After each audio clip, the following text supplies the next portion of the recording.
Memory is a subjective process, and we remember select things and forget others. Even though Harry and Charlotte share many of the same experiences, their memories are not identical. And on the way home, he said, maybe we ought to get married.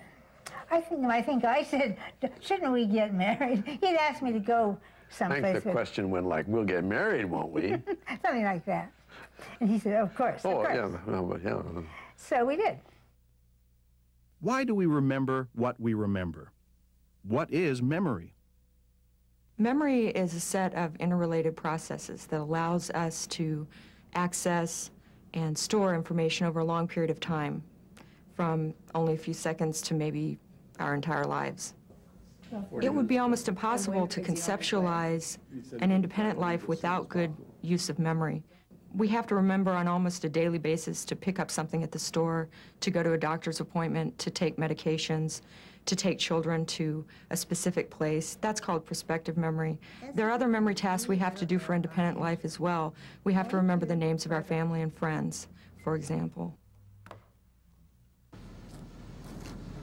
We count on our memory for everything, from the most routine tasks to solving complicated problems.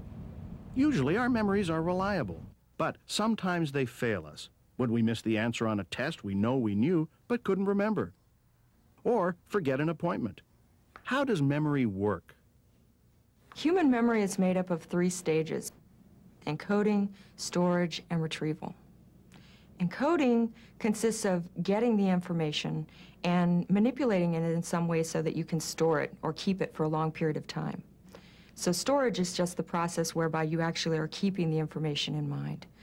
Retrieval is accessing the information. For example, at a party, when you want to retrieve your friend's name, Bob, you have to go through a process of getting that information back out of a longer-term memory store. Somebody's on the battlefield and a shell goes off nearby. That's encoding of an experience. That's an episode. A shell goes off and the person certainly has his or her attention drawn to the shell going off nearby. That's the encoding. Now, after the encoding experience, the brain works for a while to put that into storage, puts it into consolidation. And if it's a very powerful experience, such as a shell going off nearby, there will be very, very powerful consolidation of that memory. It'll be a long-lasting, powerful memory. Now, let's say 50, 60 years later, somebody is at a 4th of July celebration and a firecracker goes off nearby. That firecracker is very likely to cause the retrieval of that memory of the battlefield experience. And it takes certain kinds of information or cues to pull out that stored memory, and that's the retrieval process.